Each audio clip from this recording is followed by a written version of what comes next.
The Dental Download podcast is your source for insight into dental school, conversations with dentists, specialists, and leaders in the industry. With new episodes every Monday morning, I'm your host, Haley Schultz. Let's get into this week's episode.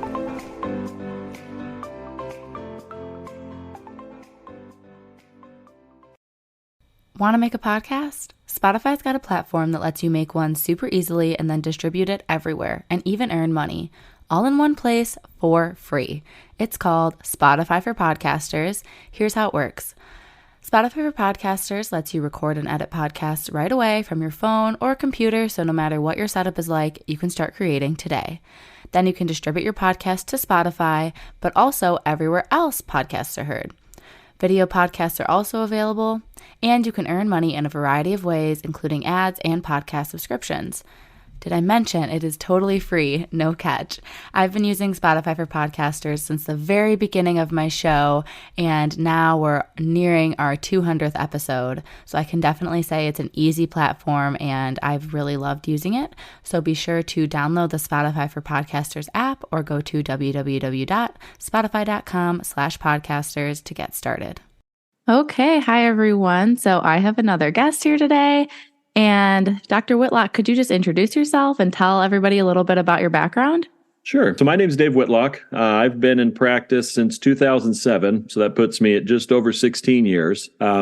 I've practiced, I went to dental school in Virginia, so I went to Virginia Commonwealth University. And then from there, I've practiced in Phoenix, Dallas, Fort Collins, Colorado, a little bit in Raleigh, North Carolina, before settling here in Eastern Kentucky. I've been here for the last 4.5 years. Wow. So you've really seen it all. So you can give us some perspective on for different better or for places. worse. Yeah, yes. Different places to live, different places to work. Can you walk us through your timeline a little bit? How did you end up from Virginia to Phoenix and then every place to end up in Kentucky? So I grew up in Southern California originally. My family moved to the Phoenix area when I was a senior in high school. So I finished high school there. I went to Arizona State University for undergrad. My wife grew up in Tempe, Arizona, so she's from that area. So we met, got married in 2001, and then went to dental school, like I said, out in Virginia. We always had the plans to go back to Phoenix, so that's what we did right out of school. I practiced there for just about 4 years before that market became too saturated for my liking. I had taken the Western Regional Board, so I was limited as where I could practice because I was still within my 5-year time period. So Texas was one of the states that took that. I had a buddy who was practicing there, so I went out to Texas and practiced for a year. Kind of found the same issues that I was running into in Phoenix, lots of dentists, lots of competition. I then from there went and worked for a dental franchise up in northern Colorado called Comfort Dental, if you're familiar with it. I practiced there for 7 years in that model. And then when my wife and I decided that we wanted to see a little bit of a change, I told her, we're going to go to a rural community at this point out. I've seen a lot of big city dentistry. I've seen a lot of, competition, a lot of practitioners practicing on top of each other. And I said, if we're going to leave, I don't really want to do this anymore this way. So from there, I was originally looking in North Carolina, looking for some small towns in and around the Raleigh area. I had moved out there and started practicing with a group out there while I was looking for a practice to buy, and had kind of the same difficulties finding a practice that I liked. So I kind of expanded my search to, I feel like I looked in every state, but, mostly in this kind of southeastern part of the country. That's where we wanted to be. And came across a smaller town here in Kentucky called Ashland, Kentucky. So I'm right in the corner of where West Virginia, Ohio, and Kentucky meet. And came and looked at a practice that was for sale here and looked at the town and realized that this is kind of what I was looking for. So I pulled the trigger on it and moved my family here 4.5 years ago, excuse me. And how was, I guess wasn't your first move, but how was it like picking up and moving amongst doing a new job and a new practice, having a family? What was that experience like? Yeah, like you said, it wasn't the first time I had done it. So that part kind of seemed like old hat, like, we'll move somewhere else and, kind of move our family and do all of that. But this one was different because of the size. Ashland's a town of about 30,000 people. that's by far the smallest place I've ever lived. When I moved to Fort Collins, Colorado, there were roughly 150,000 people there, and I thought it was tiny. I thought, man, this is a small place to live. So that part was, took some getting used to. It was different. But what most attracted me to this area was not only the size, I liked how, that it was smaller, but what I really found intriguing was the level of competition that I was going to have to compete with as far as dentistry was concerned. When I moved here, I was 40 years old, and I was the youngest dentist in town by a decade, if not more. The majority of the practitioners here in this area were in their mid 60s or older. And so this made a lot of sense to me as a younger dentist, that not only were, the ratio of people to dentists was favorable, but on top of that, if I looked ahead in, the next 5-10 years, it was going to become even more favorable for me because there were going to be guys retiring. And, this, like many rural areas, is not a hotbed for, dentists to run out and practice in. And so I knew these guys were going to have a tough time selling their practices if they could. In rural areas like this, there's a lot of dentists who just close their doors. They get to retirement age and they say, I don't want to do this anymore. They announce their retirement and they lock the door that day, and that's the end of it. They don't sell their patients. They don't sell their practice. It just kind of closes. I had never experienced that before. In a big city, that's not a thing. Everybody sells their practices. But in these rural communities, that's a real problem. And so from my standpoint, it made a lot of sense, again, from a competition standpoint, that this would be a favorable place for me. Yeah, you say a small town. The place where I'm working has a population of 2,000. That is small. Yeah, and where I'll be living is like a 30-minute drive, and it's around 40,000 people. But still, yeah, it's tiny. So I can understand what you're saying about small communities and everything. Is there anything other than, I guess, the way that it makes sense as a business to have less competition that you like about being in a rural area now? There's a handful of things that I have enjoyed about it. I've enjoyed being a part of a community. That's something that gets lost in a big city. I've got 5 kids, from ages 19 down to 10. And so I'm pretty heavily involved in my kids' extracurricular activities. I've got sons that play football and basketball and baseball. I've got daughters that swim and play tennis, all sorts of orchestra, concerts, choirs, things like that. But, I'll use this as an example. If I sponsor, or I'm one of the sponsors of the football team for our high school.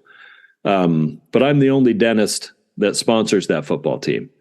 I've lived in areas where you go to the football game on Friday night and you'll see 10 dentists have banners, all around the track. I mean, that's white noise to people. It's, oh, look, there's another dentist there. They don't pay attention to it. It doesn't make, it doesn't compute, it doesn't add up. But for me, I'm the only one that's there. I'm the only one that does that in this area. And so it's rewarding to be a part of a community, for people to see you there. They know who you are. Not to say that I'm a big deal. It's not what I'm saying, but it's again, you're part of that community. You contribute, and what you contribute makes a difference to that community. So that has been enjoyable to me. That's not something that I had experienced anywhere else that I'd practiced. Again, when you're practicing in heavily populated, heavy competition areas, you're just like everybody else. You're just one in the crowd. And that's not always the case in a rural community. It's funny you mentioned you practice in a small, 2,000 town people. When I mention rural dentistry to people, I think that's what they think. They think one stoplight, subway, that's your town. So these are the people that I have to draw from. Really, when I talk about rural dentistry, to me, again, it's a numbers game. It's a matter of competition. If you could find an area that had 100,000 people and only had 3 dentists, That's a rural dental community. Now, to be clear, that doesn't exist to my knowledge, because if there's that many people, there's way more dentists than that.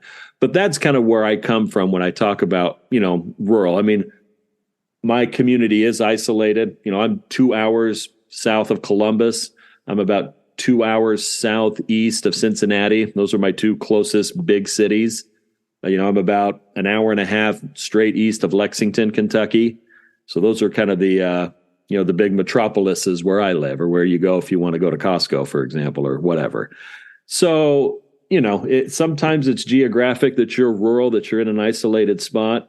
But more what I have come to find is that I'm looking at a competition number. I'm looking at, how many dentists are there to how many people are there. And you could be in an isolated spot that has way too many dentists. You see that all over the place too. And as new grads that aren't going to buy yet, we're going in as associates, we don't necessarily care. It doesn't affect us how profitable the business is, how much other competition there is, except maybe we don't have patients on our schedule if there's too much competition. Is there anything else that you think should be drawing these new grads to consider communities with less dentists and maybe somewhere they didn't think they would move to? Oh, totally. So this past September, I went and lectured at University of Kentucky and at University of Louisville. And in both of those opportunities, I asked the students, how much debt are you coming out of dental school with? And I heard numbers from 350, 450. I've heard as high as 650. I mean, this is an astronomical amount of debt to go into to do what it is that we do. And so on top of that, my kind of pitch to them was, when I got into dental school, there were no dental schools in Arizona. There were no dental schools in Nevada. There were no dental schools in Utah. Utah has 2, Arizona has 2, and Nevada now has 1. The state of Kentucky is getting its 3rd dental school, the University of Pikeville, starting in 2025. And almost every single dental school has increased their class size. So we've got more schools. They're graduating more dentists at the schools that already exist. We're coming out with more debt than ever before, yet everybody's running and practicing in the same places. This makes it difficult. It makes it difficult to pay back that debt. It makes it difficult to make a living when your competition level is so high. I agree with you. They don't have to worry about, running the business and marketing and doing all of that, but it still matters if you have enough patients to see. It's still, when your income is based on how much you do, if you're not doing a lot because there's not enough patients there, it's going to affect you big time and real quick. I get on Facebook, and I'm a member of a couple of different groups on Facebook, and I constantly see posts from younger dentists saying, I'm finishing my trial period, or I'm ending my, guaranteed money period. My schedule's not busy. I don't have anything to do. I don't know how I'm going to make enough money doing this. And I mean, listen, rural communities have dentistry coming out their ears. At least I do. And I think that's pretty common among most of the rural communities, is that it's a supply and demand game. In big cities, the patients are the ones who are in demand. In rural areas like mine, I'm the one who's in demand. The dentist is the one who's in demand. I'm the one that's tough to get in and see, where people have to wait 2 months to get in because I'm too busy. I can't see everybody. That's a situation where somebody can come in and have a busy schedule instantaneously. And not only that, but repetitions matter. It matters. The more work you do, the better you get at doing this. And if you're not getting enough reps, that makes it tough. It makes it tough money-wise, and it makes it tough skill-wise to get where you want to get to. That's kind of my plea here to younger dentists. And listen, this took me a decade to figure out, so I'm no genius. I mean, I practiced for 10 years before I realized, this big city thing isn't working. And unfortunately, it's a problem that's getting worse. It's not getting better, in my opinion. Yeah, I totally am on your side with all that. Hence why I'm going to be an associate in a very small community, but so many patients coming from other towns, obviously, and all that. And I even have another classmate friend doing the same, about 40 minutes the other direction, also rural Southwest Michigan. So, and it seems like like the dentists are so happy that we want to come there. They want to teach you. They have the patience. They have everything we say we want. You just have to be willing to go out and do it. Well, and they're not glamorous places to live. I mean, they're just not. And, some people will say, well, I'll live in such and such place and I'll commute. I mean, you can do that. That's fine. I mentioned earlier, I enjoy being part of the community. I enjoy living and practicing where I live. So I think you lose a lot of that when you're doing the commuting thing. But I agree with you. I think that everybody says this is what they want, yet so few seek this out and take advantage of these opportunities. The other side to this coin that, is a real, I'm not going to say a problem, but is a reality right now is that before too long, if you have to work in an urban environment, you're going to be working for a DSO. There are very, very few private practices like ones that I have where you're a solo doc. It's, you're working in a practice. Those are starting to go away, especially in the big cities, because people who own practices there, they're not selling them to younger dentists. They're selling them to DSOs because the DSOs will pay them more than what I could go and get financing for. Anybody as a solo practitioner can go and finance it for. And so pretty soon in these urban environments, you're always working for somebody else with really no opportunity to buy it, with no opportunity to make it your own. You're just an employee. And I don't believe that the vast majority of us that got into this did this to work for somebody else for the next 40 years. It's just, that's not what we got into it for. 90% of dental students say that they want to own their own practice. And I believe them that they do. But then they don't seek out those opportunities to do that. They go and, work for somebody else and sign a contract and do that. I get that you're using it to get up to speed. And I can appreciate that. But then 2 years later, you got, 3 years later, whatever your contract is, then what do? You find yourself in the same situation you found yourself in right out of school.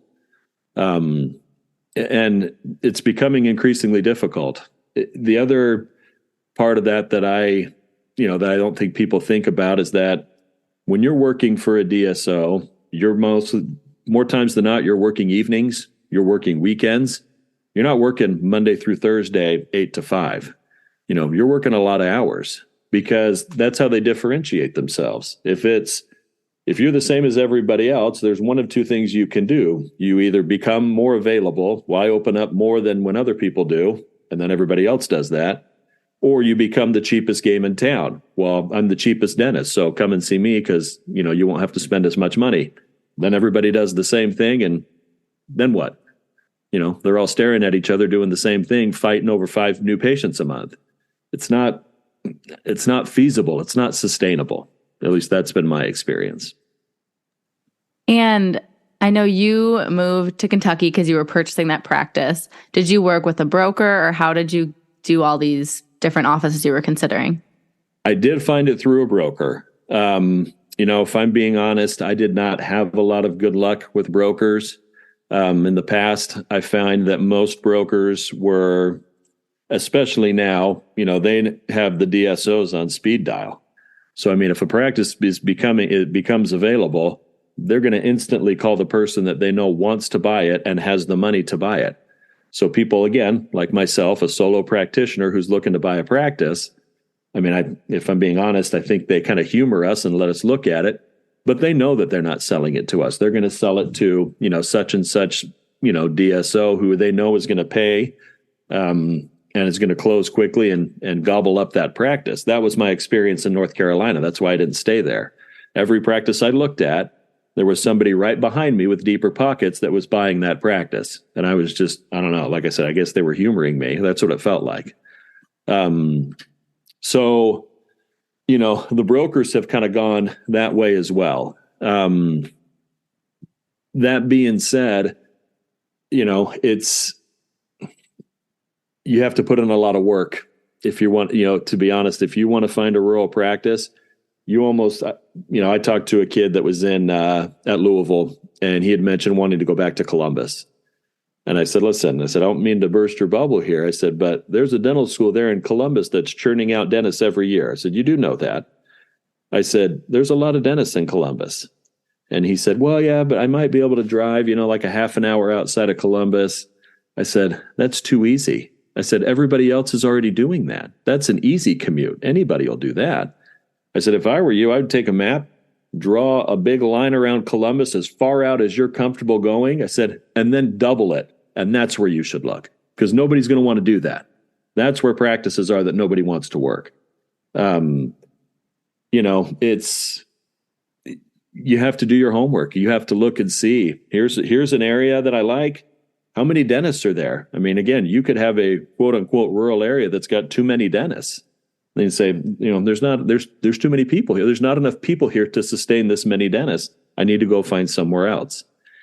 And it's not, you mentioned, Kentucky because you might have driven through it once. That's about all I knew about it too. I mean, I'm not from here. I've never lived here. So to pick up and move to an area that it was completely new to me that I'd never even laid eyes on is not comfortable by any means. But at the same time, I was willing to take a pretty big swing to have some type of financial security and at least have some type of, financial future in dentistry, because what I was doing wasn't working. And so that's how you found for your practice you were going to purchase. For us coming out looking for jobs specifically, I myself obviously just went through that process. So I know there's a lot of different online postings. There's the state's dental associations, there's Facebook groups, there's different recruiting websites that practices can post on. But do you have any other ways that you recommend people look for getting jobs in these areas, especially if it might be some middle-aged older doctor that maybe would love help, but they're too busy because there's so many patients. They're not even thinking about spending time interviewing, recruiting people. They're just trying to keep up with their day-to-day. So how would we find them if they're not actively posting? That's a great question, because that is the way it goes. Since I've moved here, I've actually purchased 2 other practices. So I currently have 3. And between the 3, I have 1 associate and myself. That's it. And so I work in my original practice 3 days a week. I work at my second practice that I purchased 2 days a week. And my third one, the seller has agreed to stay on as an associate until I can find a replacement, or I'd have 3 practices with just myself. So it is difficult. It is difficult for, the owners, the guys who have to, produce everything and then, try to run everything on top of that. It's a lot of work. This is another piece of the puzzle that I would love to be able to solve. So I have a website. It's www.ruralpractices.com.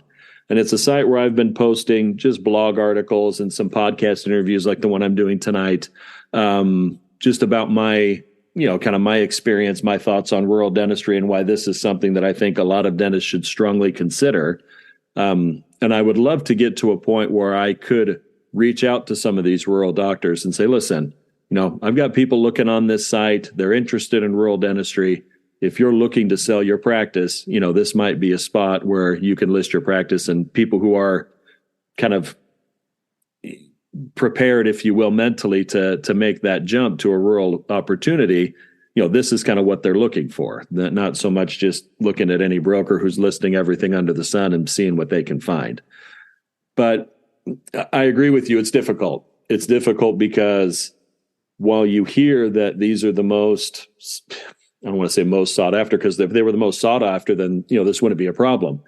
But every broker, every recruiter, everybody you talk to will say, oh, the rural guys make a ton of money. Those guys are killing it out there. They're crazy busy. They turn away patients. They don't take any insurance. They're all fee for service. And a lot of that is true.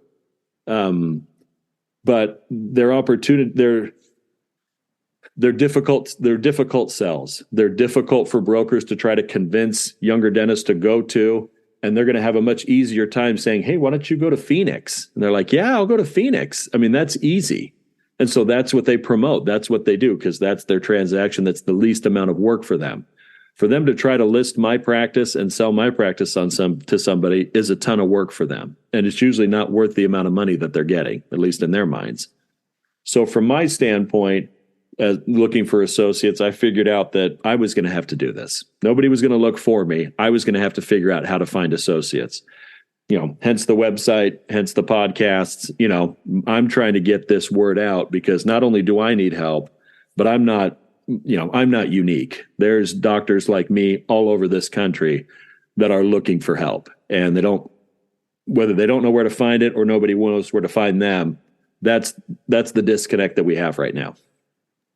Totally agree. And I mean, I think about, again, this tiny town where I'm going to be working. And when you're thinking about, okay, where am I going to work? How am I going to find a job? The first thing we were saying you need to do is figure out general location and then start looking of what dentists are in that area and then expanding from there. But even then, I never probably would have found or thought of this practice otherwise. And if I didn't get connected with the practice, meet the doctor, talk to the doctor, get to know that they're really cool and they're really happy and life is good there, that made me go out there, spend a weekend, drive around the town, see where I would be living, go to the local places and see, like, is this a place I would be happy? And then figuring out that I would be. And then it seemed like it's all going to be great. And I'm really excited about the opportunity. But I think a lot of people are either it's hard for them to make a trip out to these communities, especially if it's across the country. For me, it's a 3-hour drive. It wasn't crazy to make a long weekend out of it. But if you're going from California to Kentucky and you're a student, that's a little bit harder to do. But I think that's the biggest thing, to like go see the community, see the office, spend the day there, spend the weekend in town, just act like you're living there and see if you're comfortable and see if it's a place you could be happy, I think is important for people that are so skeptical. Because if you've never gone, then how would you know? Oh, it's true. And, I've racked my brain trying to think of another industry that does what we do. And I can't think of one. And when I say that, it's this behavior of, well, I want to live in Southern California, so I'm just going to go there and that's where I'll get a job. Nobody else does that but us. Again, I've lived all over the country, and invariably everywhere I go, I meet people and what brought you here? Unless they're from there, and say, oh, I grew up here. Oh, okay. But there's plenty of transplants everywhere you go, especially in big cities. So you ask, why are you living here? Oh, I work for such and such. They transferred me here. Or I got a job working for this company, and this is where we're headquartered. So I live here now. Every other industry on the planet goes where the work is. We don't. We go, I want to live here, so I'm going to go there, and I just hope there's enough work for me. That doesn't make sense to me. And I did it. I did it for a decade. Ooh, I want to live here, so I'll go there and live there, and there'll be enough work. And there's not. Like, it matters. It matters that there's a dentist on every corner or 5 dentists on every corner. There isn't enough work in a lot of places where people think that they want to live. And so you're right. It's difficult for them to, picture themselves picking up and moving to a state they've never been to because they're sick of doing what they're doing. And I think, again, that's the disconnect that I'm trying to bridge the gap between of, you don't have enough work to do in, Miami. You don't have enough work to do in, even Louisville, Cincinnati, even cities that aren't considered quote unquote big cities that you think of when you think of big cities. There's still saturated markets there too. And so you're right. It is, that is the difficult part, is convincing people to, really give these places a look. Like, you need to consider, the amount of money that they're producing and what that looks like to you. The other piece that I don't think people pay a lot of attention to is that it's cheaper to live in rural communities. It just is.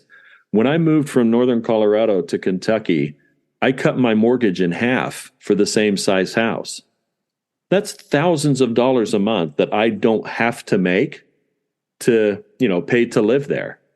It's cheaper to live in rural communities. So not only in many cases can you make more money and live for cheaper and basically give yourself a 50-100% raise, or worst case scenario, you make the same amount of money, but it's cheaper to live there. Or guess what? You can make less money, work less, and still live comfortably because it's cheaper to live there. That's a big deal. And again, you deal without some of the amenities, you deal without some of the stuff that you're quote unquote used to, but financial security feels pretty good. I can do without a Target. I don't have a Target in town. Heaven forbid, get crazy. But, it makes a big difference. I know when I was starting to realize that rural was the right fit I wanted to go for, I was like, where's the nearest Target? Where's the nearest Starbucks? I'm like, Right? okay, it's fine. It'll be okay. Yeah, But we'll survive. yeah, it's I think really like the secret sauce to it all is like understanding that these are great, usually private offices, less work hours, yet more money, lower bills. You can use that time and money that you wouldn't have had elsewhere to do so many things. If you want to travel, if you want to go XYZ places that you would like to be spending time in if you were living. But if you live in downtown Chicago and you work every Saturday and you work every evening, are you even enjoying downtown Chicago? If you're stressed about money and can't go out and have fun, why not just, for me, take a long weekend there? Because I don't work Friday, Saturday, Sunday every week. And I think people just have to broaden their perspectives a little bit, or the way Oh, they look at things. I totally agree. And I think before too long, they're going to be forced to, whether they like it or not. I think we've gotten along for a decent amount of time with, just kind of making it work wherever it is you want to live. But again, with the number of dentists that are graduating and, this idea of, oh, well, there's so many dentists that are retiring. They're not retiring. And part of this is because they can't financially, so they keep working. I'm sure COVID put a dent in a lot of retirement plans of people that thought they were going to be able to retire and now can't. So now you've got dentists that are working for longer. These practices are now not available to incoming associates or newer grads. And couple that with the DSOs buying up practices left and right.